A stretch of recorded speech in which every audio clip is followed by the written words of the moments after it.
master.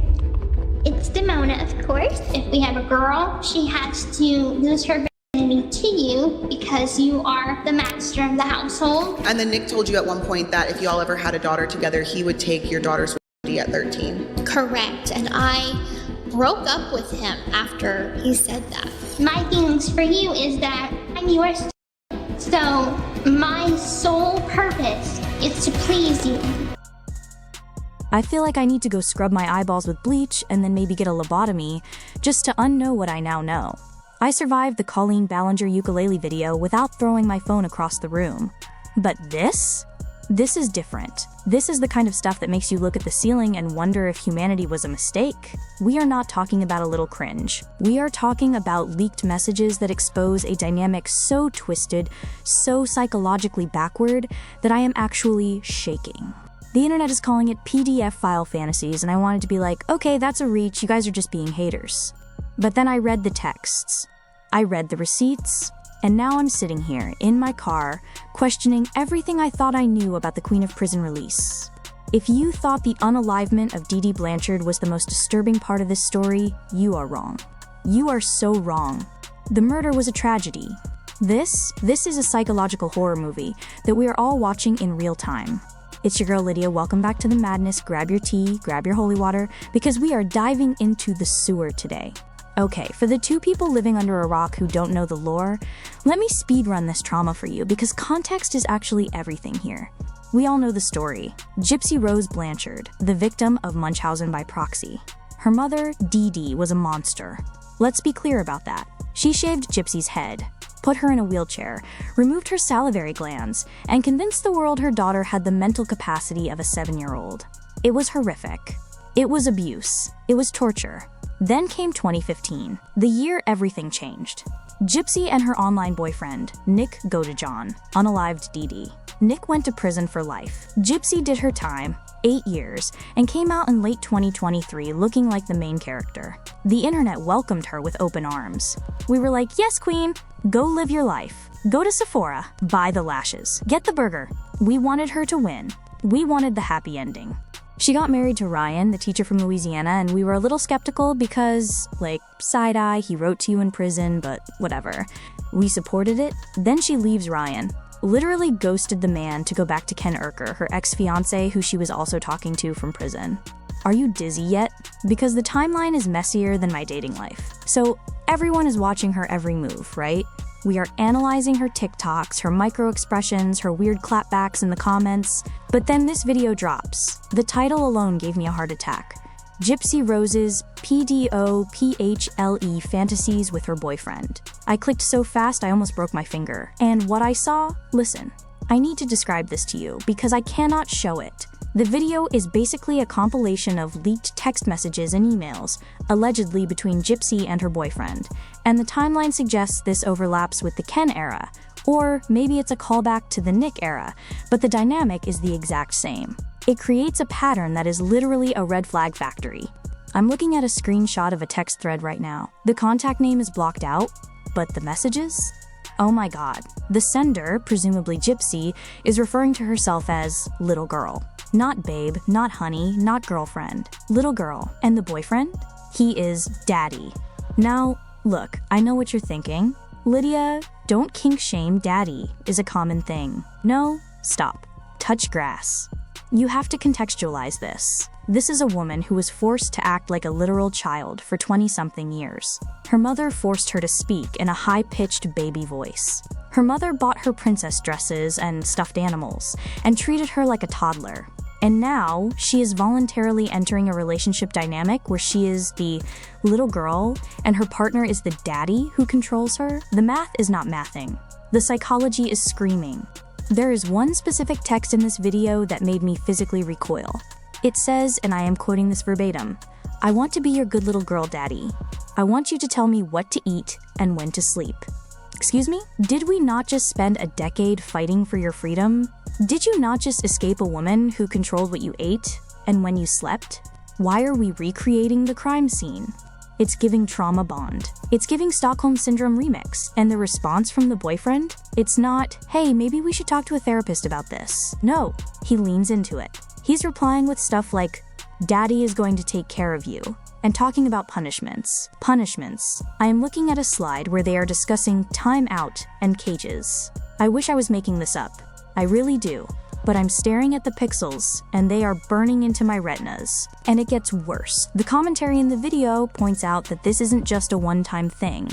This is a pattern. Remember Nick Godejohn? The guy currently serving life for holding the knife? Their entire relationship was built on this BDSM, master-slave, daddy-little-girl dynamic.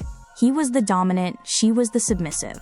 She literally testified in court that he introduced her to this world. But now, seeing it with the new guys, it makes you realize that maybe this wasn't just Nick. Maybe this is the only way she knows how to receive love. And that is tragic, but it's also dangerous. Because if she's seeking out men who want to control her, who want to treat her like a child, aren't we just setting up Dee Dee Blanchard Part 2?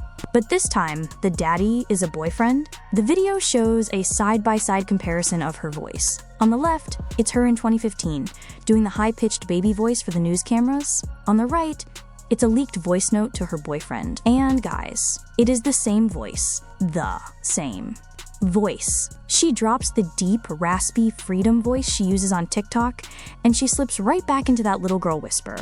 Daddy, are you mad at me? It sends shivers down my spine.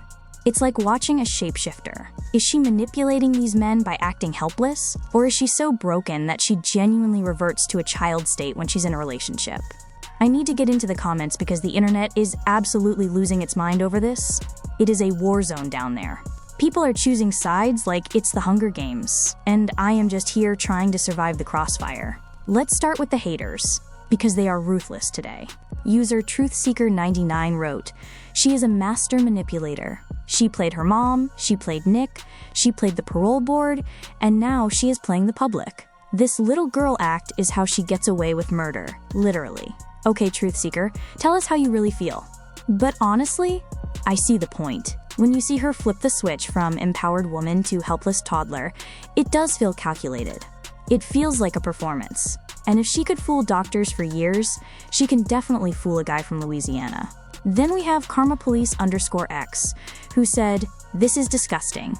She is a 32-year-old woman acting like a preschooler for sexual gratification. It's mocking actual victims of abuse. She needs to go back to jail or a psych ward. She is not safe to be in society. That is harsh. Go back to jail is wild. But the mocking victims part, I get the ick. It is very hard to watch someone fetishize the exact trauma that made them famous. It feels icky. It feels like she's monetizing her own tragedy in the bedroom. Here's another one from realitycheck_please. Everyone felt sorry for her, but nobody wants to admit that she is just as twisted as her mother. She seeks out these toxic men because she craves the chaos. She isn't a victim anymore, she's a willing participant.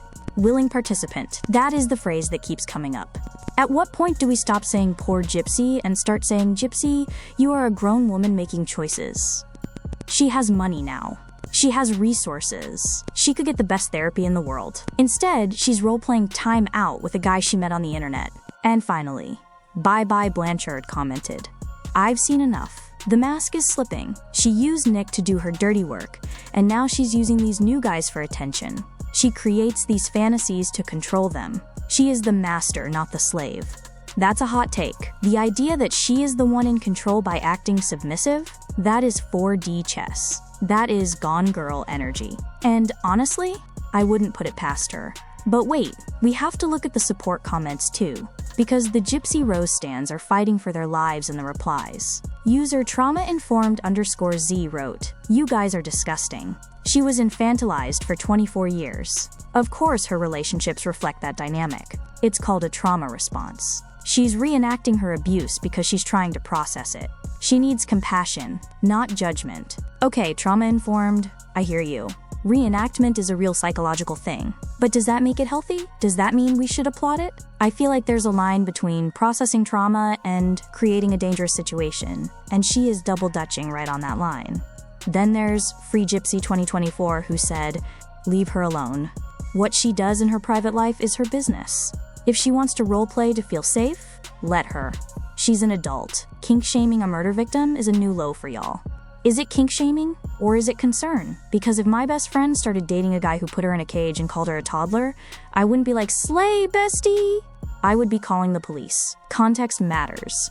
Survivor Strong commented, "She never got to have a childhood. Maybe this is her way of reclaiming it? It looks weird to us, but maybe it's healing for her to be taken care of without the medical abuse part. Let her heal." Healing. That is a generous word. I don't know if daddy telling me what to eat is healing, or if it's just replacing one warden with another. But I guess if everyone consents, no, I can't. I still can't get behind it. It feels wrong. And lastly, Team Gypsy Forever wrote, "People act like they are perfect." She spent her whole life in a prison of her mom's making, then actual prison. She doesn't know what a normal relationship looks like. Give her grace. She's learning. She is learning, that is true, but she's learning on a global stage with millions of followers. And when you put this stuff out there, or when it gets leaked, you have to expect people to react. You can't be a public figure and then say, "Don't look at the messy parts." I am looking back at the video now, at a photo of her and the boyfriend. He has his arm around her neck, not in a cute way, but in a possessive way. And she looks up at him with these big doe eyes. It's the exact same look she gave Nick in the interrogation room. It's the exact same look she gave Ryan in their wedding photos. It's a pattern. It is a cycle. And I am terrified of how this cycle ends. Because the last time this dynamic played out, someone ended up dead. I'm not saying she's gonna kill again. Chill. I'm just saying, the ingredients are there. The obsession, the control, the fantasy world. It's all a recipe for disaster. And the part that really gets me? The gaslighting. She will go on TikTok tomorrow and say, "Guys, don't believe everything you read. I'm so happy, I'm just living my life." And millions of people will believe her. They will say, "Yas, queen." But we saw the texts. We saw the daddy messages. We know that behind the smile and the new nose job and the reality show cameras, there is something deeply, deeply broken. I feel like I've been talking for an hour, but I'm just spiraling. This video has unlocked a new fear in me. It's the fear that you can never truly escape your past. That no matter how far you run or how many years you serve, you are always going to be that little girl in the wheelchair, looking for someone to tell you what to do. And that is heartbreaking. It is disturbing. And it is tragic. I need to go lay down in a dark room and listen to Enya or something, because my nervous system is fried. I need you guys to tell me in the comments. Am I crazy? Am I reading too much into this? Is this just harmless roleplay and I'm being a prude? Or do you see the red flags waving in the wind like a hurricane warning? Tell me. Validate me. Or drag me. I don't care. Just say something because the silence is too loud. Don't forget to like, subscribe, and hit that bell so you can be traumatized with me next time. I'm gonna go touch grass. Bye.